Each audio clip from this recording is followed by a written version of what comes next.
It's like a bunch of whole little idea bunnies just hopping around, right? Having more babies and more babies and more babies.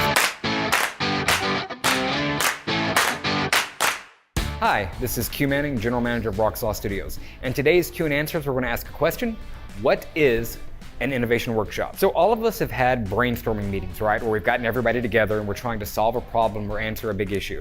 And what ends up happening is that there's always some loudest voice in the room that everyone pays attention to. Maybe it's the boss, maybe it's just that guy who's always yelling at people. Hey, my idea is the best idea, you better pay attention, boy. How do we get around that? In our arsenal of design thinking, we have this tool. It's called an innovation workshop. Sometimes it's called a design workshop.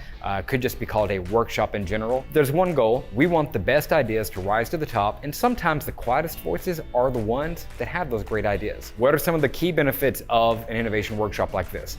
Number one, it's going to get ideas out of heads and onto boards, onto pieces of paper, wherever they may be. Number two, now that those ideas are out of people's heads, those ideas will start to beget other ideas. It's like a bunch of whole little idea bunnies just hopping around, having more babies and more babies and more babies. And suddenly you have all these ideas or bunnies breeding, and you have this amazing synergy that's happening where places that you never thought you could go, you're suddenly going, and new solutions that you never imagined are now there. Design workshops also allow for a variety of different opinions to come through. Not just the customer service representative, not just the VP, not just the product design team that's been working on something. It helps get through that tunnel vision that can sometimes happen when people have these expectations of what they are and aren't allowed to say, or what they are and aren't allowed to do. Okay, you say, so that works great if you have a piece of software or something like that, but what kind of problems can you really solve with a workshop like this? Well, why aren't people wearing hard hats at their job? What should we name our new startup company? We have this brand new office. What kind of furniture do we use? Do we go with IKEA? Do we go with Turnstone? Do we run to the thrift store and try to find the cheapest thing we can? How does a fast growing metropolitan area, say in Austin, Texas, make a downtown that's friendly for pedestrians while it's growing? But you're thinking, that's just brainstorming. We do that all the time. We always get people together in a room. Rick goes up to the whiteboard, he starts drawing. Look at my little houses, they're so pretty. Brainstorming is just a group of people riffing off each other. A workshop structures all that data together, has a facilitator who makes sure things get done in the right order, and makes sure that no one voice drowns out the rest of them. How do you get one that's set up the right way? Number one, have a good reason to be in the room. Number two, get the right people in the room.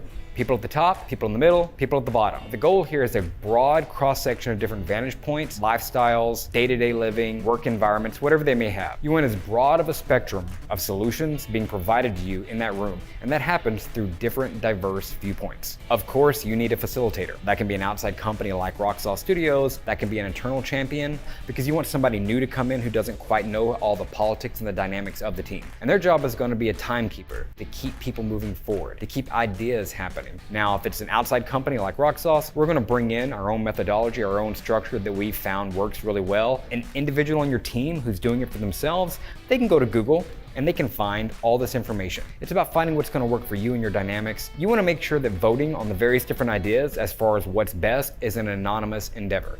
One of the ways we do that is this thing called a dotmocracy. It's where you get these little sheets that you've probably seen before. They have little dots on them.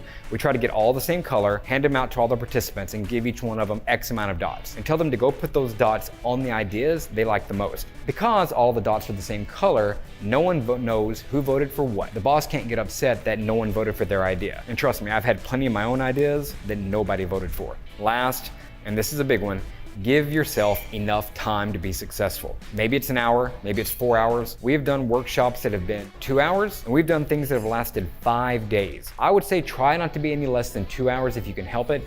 But if you have to do an hour, do an hour. Just make sure your facilitator is on point and able to get stuff done. At the end of all this, when people are walking out of the room, there is a sense of optimism that happens. They've had a chance to participate in something that actually allowed the best ideas to rise up to the top. As you can see, it's a really vital, important part of the design thinking process. If you have any questions, you can feel free to email us at hello@rocksawstudios.com.